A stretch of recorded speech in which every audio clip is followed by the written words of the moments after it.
اعوذ باللہ من الشیطان الرجیم بسم اللہ الرحمن الرحیم اللہم صلی علی محمد النبی الامی وعلی آلہ وسلم تسلیما۔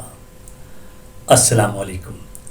اے ڈاٹ نیوز کے ساتھ میں ہوں آفتاب اقبال۔ پچھلے کئی مہینوں سے آرمی چیف کی تعیناتی پر بہت گفتگو ہوئی اور بالآخر سمری ارسال ہوئی اور اب وزیر اعظم سے دستخط کے بعد سمری آئین کے آرٹیکل 243 کے تحت صدر پاکستان سے منظور ہوتے ہوئے لیفٹیننٹ جنرل سید حافظ عاصم منیر کو چیف آف آرمی اسٹاف اور لیفٹیننٹ جنرل ساحر شمشاد مرزا کو chairman joint chief of staff مقرر کر دیا گیا ہے۔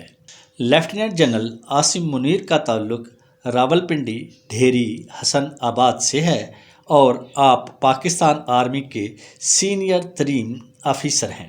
لیفٹیننٹ جنرل عاصم منیر نے اپنی ملازمت کا آغاز آفیسرز ٹریننگ اسکول کے 17ویں کورس میں منگلا سے کیا اور پھر انہیں فرنٹیئر فورس ریجمنٹ کی 23ویں بٹالین میں 1986 سیکنڈ لیفٹیننٹ کے طور پر کمیشن دیا گیا۔ بطور لیفٹیننٹ کرنل عاصم منیر نے سعودی عرب میں بھی فرائض انجام دیے۔ عاصم منیر نے جنرل قمر باجوہ کے ساتھ 2014 میں بطور brigadier force command Northern area بھی کام کیا۔ 2017 میں بطور ڈی جی ایم آئی بھی رہے۔ 28 ستمبر 2018 کو لیفٹیننٹ جنرل کے عہدے پر ترقی دی گئی۔ 17 جون 2019 سے 16 اکتوبر 2021 تک وہ کور کمانڈر گوجرانوالا رہے۔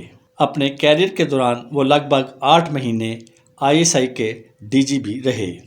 یہ مدت ملازمت 25 اکتوبر 2018 سے 15 جون 2019 تک تھی۔ اکتوبر 2021 سے GHQ میں کوارٹر ماسٹر جنرل کے طور پر فرائض انجام دے رہے تھے۔ 29 نومبر 2022 میں جنرل باجوہ کی ریٹائرمنٹ کے بعد آپ 17ویں آرمی چیف کے طور پر اپنا عہدہ سنبھالیں گے۔ عاصم منیر وہ پہلے آرمی چیف ہیں جو حافظ قرآن ہیں۔ اس کے علاوہ آپ پہلے آرمی چیف ہیں جو MI اور ISI دونوں کے سربراہ رہ چکے ہیں۔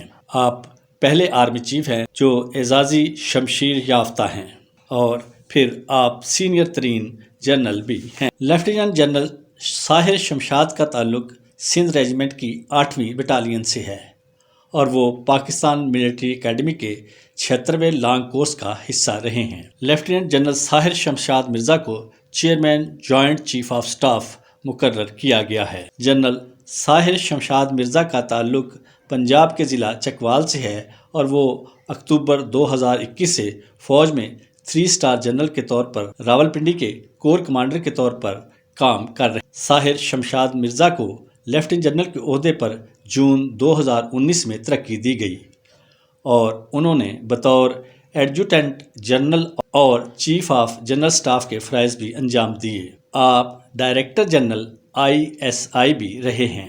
GHQ میں جنرل راحیل شریف کے ساتھ کام کیا۔ تحریک طالبان پاکستان کے خلاف شمالی وزیرستان میں آپریشن کرتے رہے۔ اس وقت لاہور لبرٹی چوک اور ملک کے بہت سے دوسرے حصوں میں عوام بڑی تعداد میں اپنے نئے آرمی چیف ویلکم یعنی خوش آمدید کہنے کے لیے نکلے ہوئے ہیں۔ ان کا خیال ہے کہ ان نئے آفیسرز کے آنے کے ساتھ پاکستان میں حالات بہت بہتر ہو جائیں گے۔ اللہ کرے پاکستان کے یہ نئے آرمی چیف پاکستان کے لیے بہت بہتر ثابت ہوں اور پاکستان میں پچھلے کئی عرصے سے جو ایک بد امنی اور غیر یقینی فضا ہے وہ بہتر ہو سکے۔ امید کی جاتی ہے کہ اس نئی اپوائنٹمنٹ سے ہمارے پاکستان کے لوگ سکھ کا سانس لیں گے اور بہت تیزی سے حالات پاکستان کے حق میں بہتری کی طرف جائیں گے۔ اجازت دیجیے، اللہ نے کے بعد۔